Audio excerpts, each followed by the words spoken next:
Alors, je voudrais voir ce que vous avez comme décaféiné. Je ne bois que du décaféiné. Que du déca, pas autre chose. Non, pas autre chose. Agnès a longtemps été accro au café, mais depuis sa deuxième grossesse, il y a 9 ans, elle ne boit plus que du décaféiné.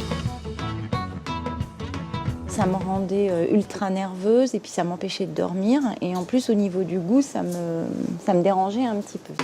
Dans cette brûlerie, le torréfacteur ne possède pas que des cafés de caractère. Il vend aussi du déca haut de gamme, comme ce pur arabica. Alors, je le goûte, ce déca? On y va. Ben, il est très bon.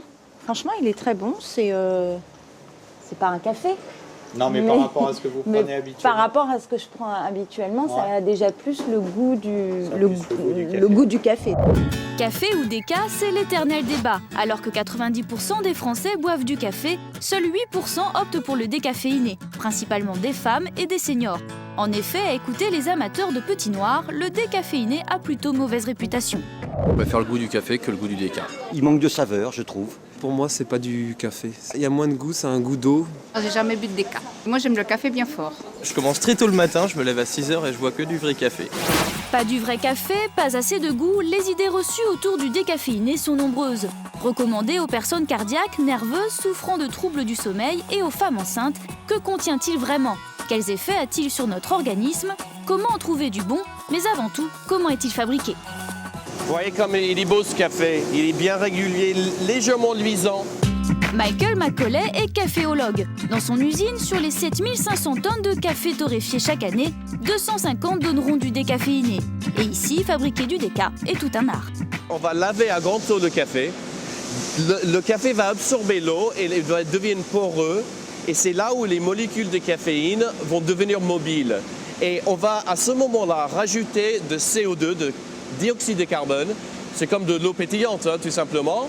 Et c'est cet dioxyde de carbone qui va servir comme un aimant pour retirer la caféine, mais qui va laisser intactes les protéines, les sucres qui vont garder les arômes du café après la décaféination. Seule cette méthode peut prétendre à une certification bio. Pourtant, en France, la plupart des fabricants privilégient la méthode chimique, plus de 3 fois moins coûteuse, qui consiste à dissoudre la caféine par solvant. Une méthode controversée, quoique sans risque, selon notre caféologue. C'est un produit très très volatile qui, à la torréfaction à 220-230 degrés, va disparaître totalement.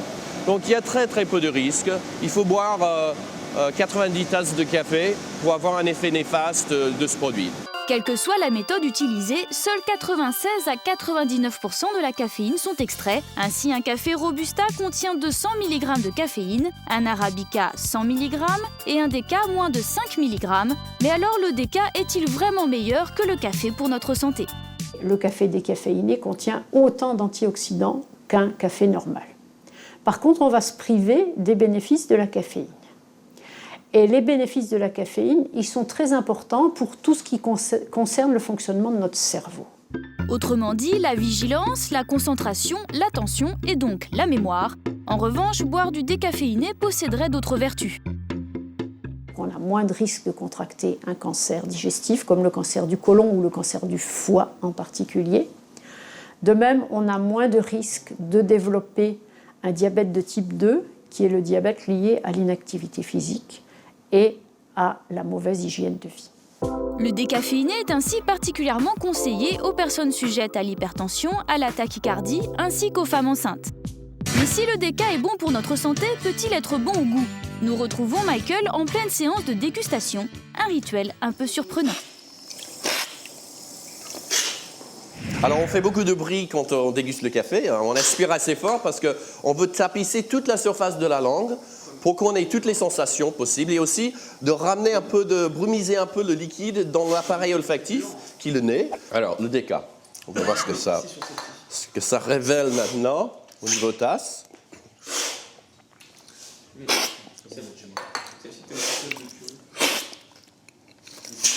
Ah ben, j'ai des notes un peu d'abricot confit avec ce café. C'est ce côté fruité doux qui est assez agréable. Vraiment aucune agressivité et très honnêtement, même en tant que dégustateur expert, je ne pourrais pas dire que c'est un déca. Un déca qui a le goût de café, ça paraît impossible, à moins de suivre les conseils de Michael. Pour avoir un bon déca, il faut sélectionner déjà le bon café.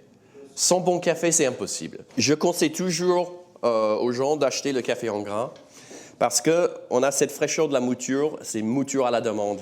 Je moue mon café et je prépare mon expresso ou mon café filtre. Et c'est là où on va découvrir vraiment le côté aromatique d'un café. Le café déjà prémoulu, forcément, a eu le temps de perdre ses arômes.